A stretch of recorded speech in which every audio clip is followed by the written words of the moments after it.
ಮೊದಲದಾಗಿ ನಿಮ್ಮ ಐಡಿಯಾಲಜಿ ಬಗ್ಗೆ ಚರ್ಚೆ ಆಗ್ತಾ ಇದೆ, ಹಾಗಾಗಿ ಅಲ್ಲಿಂದಲೇ ಚರ್ಚೆಯನ್ನು ಪ್ರಾರಂಭ ಮಾಡ್ತೀನಿ. ಕೆಲವೊಂದಷ್ಟು ಪ್ರಶ್ನೆಗಳು ಹಾರ್ಶ್ ಅನ್ನಿಸಬಹುದು, ಆದರೆ ನಿಮಗೆ ನಿಮ್ಮ ಅನುಯಾಯಿಗಳು ಅಥವಾ ನಿಮ್ಮನ್ನು ವಿರೋಧಿಸುವವರು ಇದೇ ಭಾಷೆಯಲ್ಲೇ ಪ್ರಶ್ನೆ ಕೇಳ್ತಿರೋದ್ರಿಂದ ಹಾಗೇನೆ ನೇರವಾಗಿ ಪ್ರಶ್ನೆ ಕೇಳೋ ಪ್ರಯತ್ನ ಮಾಡ್ತೀನಿ. ಹಾರ್ಡ್ ಕೋರ್ ಬಲಪಂಥೀಯ ಸಿದ್ಧಾಂತವನ್ನು ವಿರೋಧಿಸ್ತಾ ಇದ್ದ ಚೇತನ್ ಅವರು ಇದ್ದಕ್ಕಿದ್ದ ಹಾಗೆ ಬಲಪಂಥೀಯರನ್ನ RSS ಅನ್ನ BJPಯ ಬೂಟ್ ನೆಕ್ಲಿಕ್ಕೆ ಪ್ರಾರಂಭ ಮಾಡಿದ್ದು ಯಾಕೆ?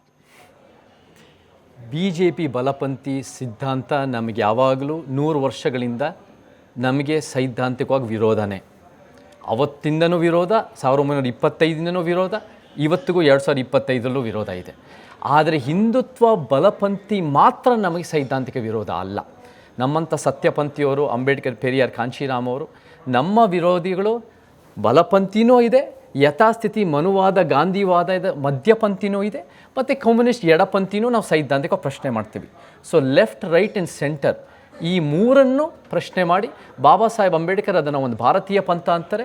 ನಾವು ಅಂಬೇಡ್ಕರ್, ಪೆರಿಯಾರ್, ಕಾಂಶಿರಾಮ್ ಮತ್ತು ಬೇರೆ ಬೇರೆ ಒಂದು ಸಮಾನತೆ ಸಾರಿರೋರನ್ನ ಒಂದು ಸತ್ಯ ಪಂಥ ಅಂತ ಹೇಳ್ತೀವಿ. ಸೊ ಒಂದೊಂದು ಇಶ್ಯೂನಲ್ಲಿ ನಾವು BJP ಜೊತೆನೂ ಒಪ್ಕೋಬೋದು, ಆದರೆ ಒಂದೊಂದು ಇಶ್ಯೂನಲ್ಲಿ ನಾವು ಮಧ್ಯಪಂಥಿ ಜೊತೆನೂ ಒಪ್ಕೋಬೋದು, ಎಡಪಂಥಿ ಜೊತೆನೂ ಸಹಮತ ಇರ್ಬೋದು. ಆದರೆ ಅನೇಕ ರೀತಿಯಲ್ಲಿ ಸೈದ್ಧಾಂತಿಕವಾಗಿ ವ್ಯತ್ಯಾಸಗಳಿದೆ,